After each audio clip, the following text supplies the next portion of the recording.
Who is it? Hey, it's me. You said you wanted to talk? Charlie. Yes, I see you got my message. Please have a seat. It's been quite some time. Yeah, a lot has happened, so I'm sure you have a lot of questions. Indeed I do. No small amount of changes have taken place on my end either. How long has it been now since we last talked? Too long. Around 6 or 7 months, if I recall. Anyway, I'd like to begin by asking you my biggest questions off the bat. I saw the news about the cancelled extermination and what happened at your hotel, but I need to know details. What happened leading up to it, who you talked to, what was planned, etc. Well, like I said, there's a ton to unpack, but I can summarize it for you if you'd like. Then I can answer any questions that come up. I'd appreciate that, thank you. So, after the last extermination, I was called to a meeting at the Heaven Embassy. You know where that is, right? Yes. Okay, so I went there, tried to tell the angels about my Hazbin hotel and plan, but they didn't listen. Then they said they're coming back 6 months earlier than ever for an extermination. Yes, I remember the news broadcast. So, after nearly losing my marbles trying to figure out what to do, I eventually called my dad for help. It took some convincing, but I managed to schedule a meeting with Heaven thanks to my dad. With Heaven? As in, you went... Yeah, I'll explain in a second. Sorry. Take your time. At the meeting, I tried to convince Heaven that sinners can be redeemed and to call off the extermination. They didn't listen and sent us back, with Adam saying they'll be coming for the hotel first. Adam? Is that who I think it is? Yeah, it's that Adam. Anyway, I didn't know what to do or how to fight back, but with the help of the cannibal colony and some angelic weaponry, we managed to fight them off and finish quite a few of them. The hotel was sadly destroyed, but we managed to rebuild it and it looks better than ever. Wow. Yeah, I wasn't kidding. Well, you seem in high spirits. I take everything was concluded well. Some things could have gone smoother, but we pulled through. How nice. Now, from that synopsis, I have more questions than before. I don't blame you. I'll start from the beginning. You said you were called to a meeting with the angels shortly after the last extermination. Kinda. So, it was my dad who was supposed to be there, but he asked me to go instead. I gladly accepted, seeing that as a great opportunity to present my idea of redemption to Heaven and maybe make that the alternative to the annual exterminations. And who was at this meeting? It was Adam and his second-in-command. I think her name was Lute? They were the only ones there. And they didn't listen? Yeah, but they didn't just do that. They also insulted my idea and said I had no chance. And this upset you? It did, but I wasn't gonna give up that easily. And you asked your father for help afterwards? Not immediately after the meeting. I continued the activities and plans meant to redeem our patrons, but things didn't really go as planned. In what sense? Well, for example, our first patron, Angel, he had stuff to do with his work. I wanted to talk with his boss about having Angel spend more time at the hotel, but that plan sort of fell apart. You didn't expect your plan to backfire? Emphasis on the fire. Well, I thought I could convince Angel's boss with kind words and kind of use my title as Princess of Hell to, not aggressively, but really suggest that Angel deserved more time off. And, wait, how did you know about the fire? I have some known associates who work in that department of entertainment. Social media and word of mouth spread gossip rather quickly. Ugh, I'm still embarrassed about that. There's no need to worry about such things. What happened there, it's behind you. It was months ago, and I doubt many remember or care. You shouldn't worry about what others remember you for, because they're likely too focused on their own personal memories that bring them embarrassment, especially in a place like an adult film studio. Yeah, you're right. Now then, you said you asked your father for help after a period of time. Yeah, though it was almost like a last resort kind of thing. I didn't really want to at first, but I eventually caved with some encouragement from Vaggie, and the chance that he could get me a meeting with Heaven is what convinced me. And why did you not want to call him? Well, I didn't think he'd want to help. He was the one who sort of approved the early extermination, and I barely spoke to him outside of occasional calls or business stuff. And why is that? After he and Mom split, he didn't really want to talk to me that much. I don't know why. Maybe he felt awkward about some things. Interesting. I'll want to come back to that later. Next was the meeting with heaven? That's right. And this one also didn't succeed? Yes and no. I managed to at least show them that a soul can change thanks to Angel, but they didn't want to accept it. All of heaven disagreed with your vision? Not everyone. A lot of them were actually discussing what I said, and this one angel named Emily really liked my idea. Why do you think they are so hesitant to follow your ideals instead of the extermination? Oh, right. I didn't mention this, but not all of heaven knew about the exterminations.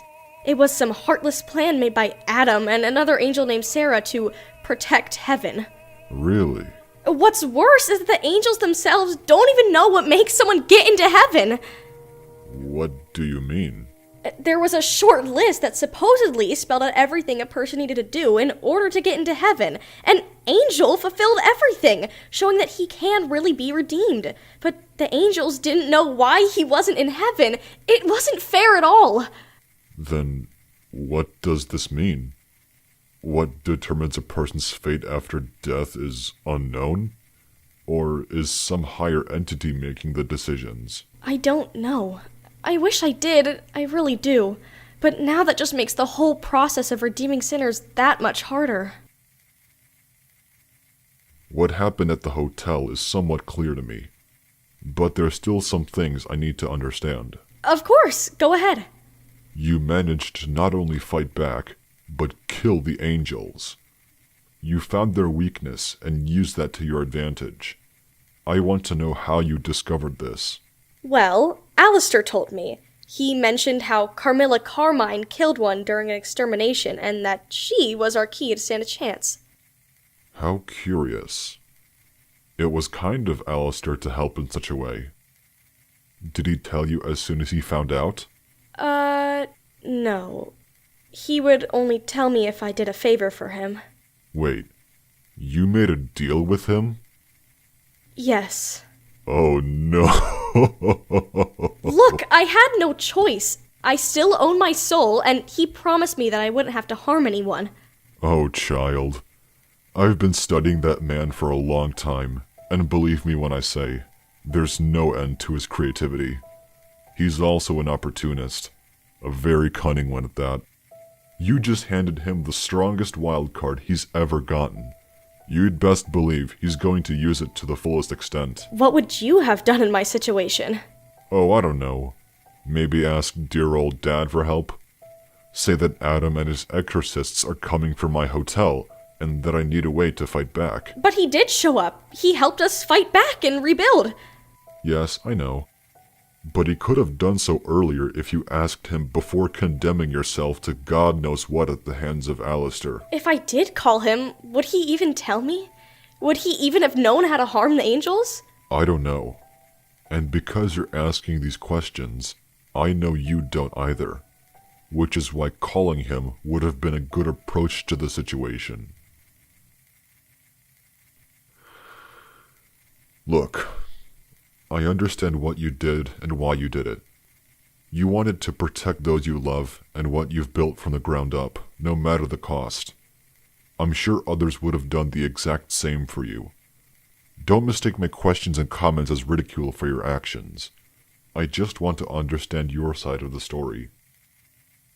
Okay. On a lighter note, I've yet to congratulate you on your victory. Thanks. Something on your mind? We didn't win without loss. We lost Pentius in the fight. He died protecting us. Oh. Then don't let his death be for nothing. Sacrificing oneself for those you care about sounds like a redeeming quality to me. Whatever you did to help him, it changed him for the better. I'm sure with time, you'll help others achieve the path he was on. I really hope so. We're almost out of time, but I've still got a few more questions. We can save those for later. Now, I want to quickly discuss new possibilities and meetings. What do you mean? This may be a stretch, but could you get me a meeting with your father? I'd very much like to speak with him. Oh, I don't know. Maybe? I can certainly try. Thank you. Could I ask you something, actually? By all means. I remember during our last meeting, I asked you if you'd want to be redeemed, but you confused me with your answer. Could you please explain a little bit better? Of course. But you should brace yourself. When you asked me if I wanted to be redeemed, I told you that I don't deserve to be. What I implied was that redemption isn't a choice for me. I have indeed dreamed about freedom, escaping this pit that I'm trapped in, seeking skies of blue once more and feeling the sunlight on my skin, hearing the wind rustling trees of green while birds chirped, feeling the ocean waves as they splash against my feet on the shore, the smell and sensation of nature wash over me with the morning dew, laying in the grass and watching white clouds gently fly above me, taking a deep breath of clean and fresh air, closing my eyes, and bringing my mind at ease with the knowledge that I am free. But that is not what I have, nor will I get. Redemption is promising, but I deserve to be here, trapped in this hell as penance for the things I've done. Others drown themselves with vices like drugs and alcohol, coping with the fact they're down here because they're bad people. They refuse redemption because they see there's no point. Why escape a place like this where you can indulge in every unhealthy habit you can imagine without the worry of repercussions? Murder, cannibalism, theft, drug abuse, and other unholy depravities I do not want to name. They all fail to remember what they lost because of their addictions and unashamed methods of entertainment and expression. They lose themselves. Meanwhile, I refuse every vice I come across, clinging on to the memories of what I once had. It tortures me every night, but that's what I brought upon myself, and I must live with the consequences. Redemption is something I don't deserve, regardless if I want it or not.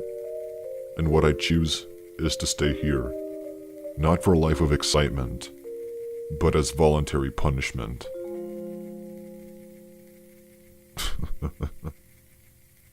Lost for words, Princess Morningstar? Reality's a bitch. I don't even know how to respond to that. No need. We're out of time anyway. But before you go, I want you to remember something. Yeah? Live your life how you wish. Do what you believe is right. Redeem them if you can. But in the end, the very end, I want you to look back at everything you've done and ask yourself one simple question. Was it worth it? Thank you for your time. Close the door on your way out.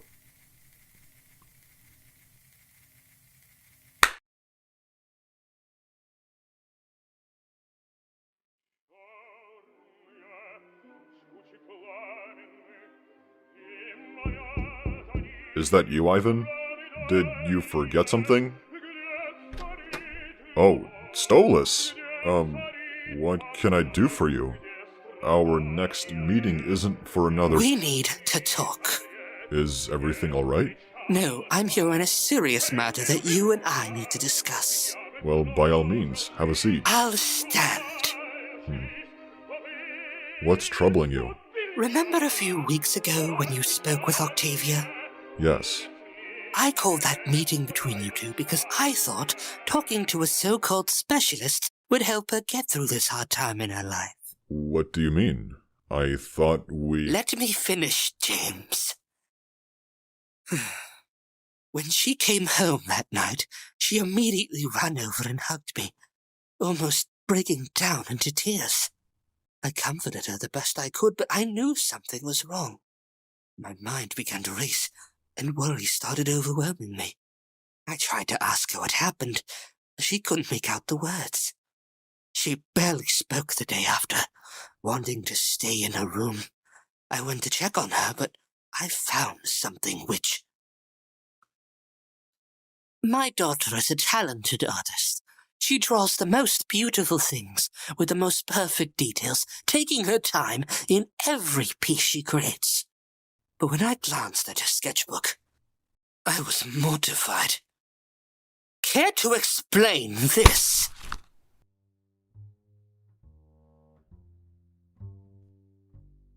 What's wrong? Lost for words? I promise you that I did nothing to Octavia. What she was disturbed by... I have the ability of clairvoyance too, James. I almost never use it, but this forced my hand. I didn't think I'd have to use it on you when we first met, because I thought you were someone I could trust. What have I done to warrant your sudden mistrust? It's the uncertainty that I'm terrified of. I can't make heads or tails of what you want, or who you even are. Never in my years have I seen something like this. Letting you near my daughter is a risk I'm not going to take. Is my promise of not harming you or Octavia not good enough for you? Why would I ever... If I can't even sense if you're telling the truth, your word means almost nothing to me. Whether your intentions are innocent or not, I don't want you talking with her again. Just to be safe. Do you take me for some kind of monster who wishes harm upon her? I don't know, and that's exactly why I'm doing this. I don't even know why I let you speak with her in the first place.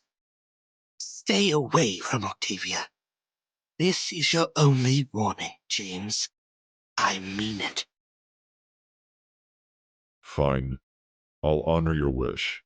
But I swear on my own life that I have no ill intentions against you or your family. Until I know for certain your promises don't hold any weight. Please understand that I'm not doing this out of hatred, only to protect Octavia. I know. You're doing what you think is right. But this is why knowing too much can sometimes be scarier than not knowing enough. Don't lecture me about this, James. She's lucky, you know, to have someone like you. Goodbye. Until next time, Your Highness.